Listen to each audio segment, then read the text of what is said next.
Deus os abençoe, em nome de nosso Senhor Jesus Cristo. Estamos aqui para trabalhar pela fé apostólica, trabalhar por essa fé preciosa, fé perfeita, esta fé que tem sido colocada em nossos corações pelo Espírito Santo através da palavra de Deus. A fé vem pelo ouvir e ouvir a sua palavra. Esta fé que tem nos feito escapar da corrupção que há no mundo. É através dessa fé que nós somos transformados de fé em fé e de glória em glória na imagem perfeita da palavra. E esta fé, a fé em Jesus Cristo, a fé no sacrifício feito no Calvário, é esta fé que vence o mundo.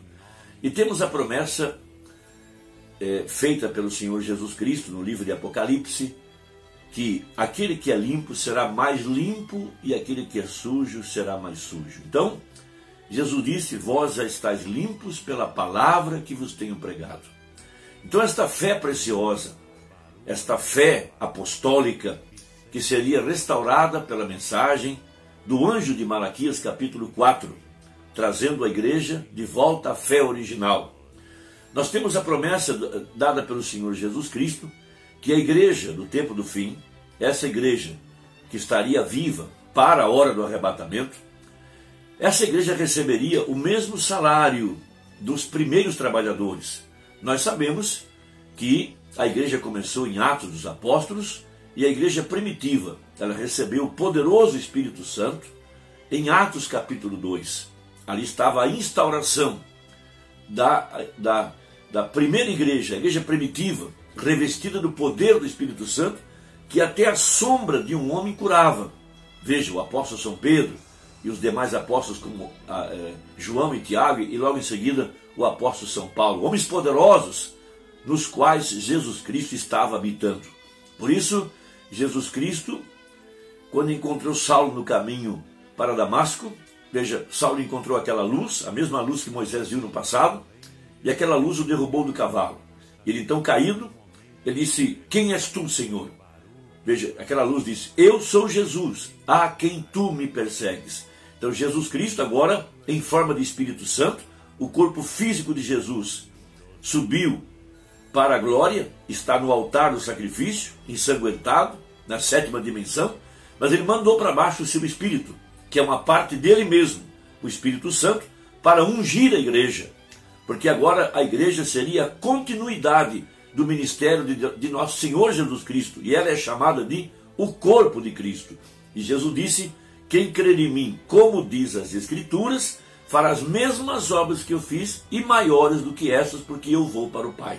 Então, o corpo literal, o corpo físico, subiu para a presença de Deus, mas o Espírito Santo veio sobre a igreja em Atos capítulo 2, e inclusive o livro de Atos dos Apóstolos deveria ser chamado Atos do Espírito Santo.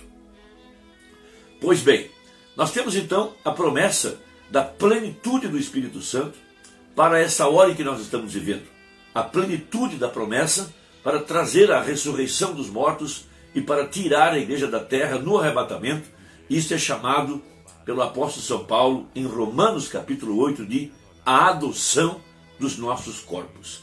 Nós temos uma leitura importante para esta hora em 2 Coríntios capítulo 1, a partir do versículo 20, aonde está escrito: porque todas quantas promessas há de Deus são nele sim, e por ele o amém, para a glória de Deus por nós.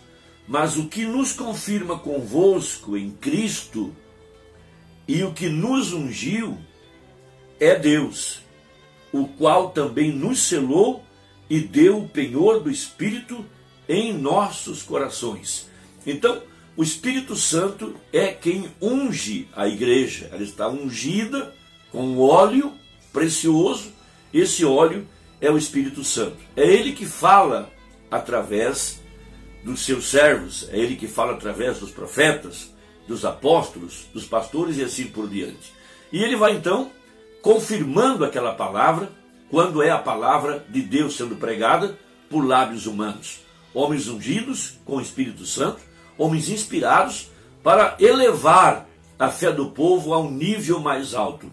Então nós temos a promessa, de acordo com Malaquias 4 e Apocalipse 10:7, que a igreja subiria ao nível de fé, de receber a plenitude do Espírito Santo, para trazer a ressurreição dos mortos e trazer a transformação aos nossos corpos. E essa promessa é uma promessa bendita, e estamos trabalhando diariamente por esta promessa, trazendo à igreja esse nível de fé, trazendo a luz da palavra, trazendo a revelação para esta hora que nós estamos vivendo, trazendo a palavra prometida aos corações de um povo eleito que espera em Cristo.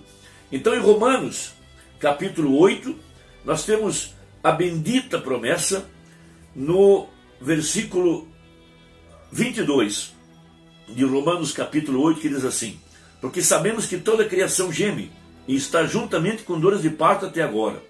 E não só ela, mas nós mesmos, que temos as primícias do Espírito, também gememos em nós mesmos, esperando a adoção, a saber, a redenção do nosso corpo. Então, este é o tempo de adoção.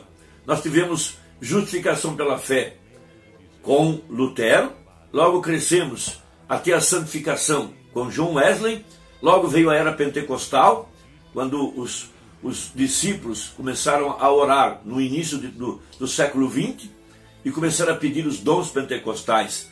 A igreja então recebeu a restauração dos dons de 1 Coríntios 12. Mas a próxima fase, a promessa final, era a adoção.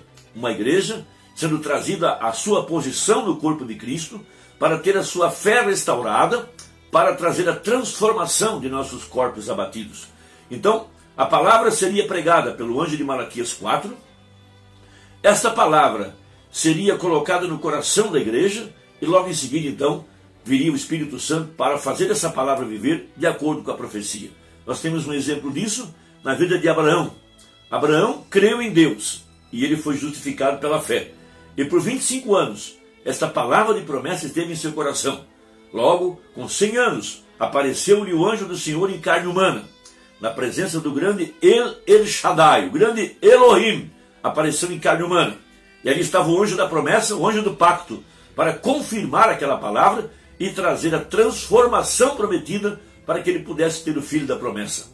Esta mesma promessa está agora sendo vivificada e vindicada para a verdadeira igreja do tempo do fim.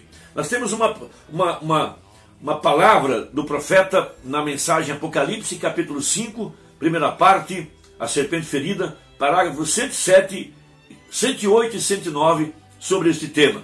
Então diz assim uma Brana: agora temos o penhor, nosso espírito está gemendo pela adoção plena, porém agora temos o penhor disso. Enquanto recebemos o Espírito Santo, ele é o penhor de nossa completa adoção ou completa salvação. Oh, quão belo! Eu amo isso, correto? Estamos esperando a plenitude da adoção. Então pergunta aí, quando sucederá isto? Na primeira ressurreição. Isto é quando nossos corpos serão mudados dessas criaturas vis que somos, e teremos um corpo como seu próprio corpo glorioso, porque o veremos como ele é e seremos como ele é. Quando ele aparecer, seremos a sua semelhança. Teremos um corpo como o seu, um corpo glorioso, um corpo glorificado.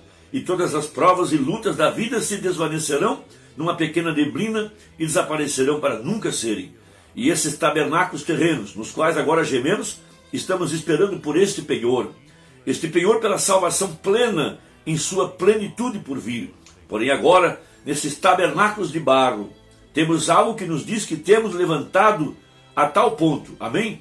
Veja, agora, uma vez, quando amávamos as coisas do mundo, quando pecávamos e andávamos fazendo as coisas do mundo e não tínhamos cuidado para com Deus, estávamos distanciados dele, sem Deus, sem Cristo no mundo. Agora, Deus enviou o seu Santo Espírito e por meio dele somos levantados daquelas coisas. Agora temos o penhor, que sabemos que temos passado da morte para a vida.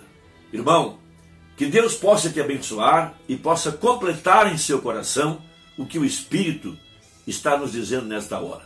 Deus te abençoe e até a próxima, se Deus quiser, em nome de nosso Senhor Jesus Cristo. Amém.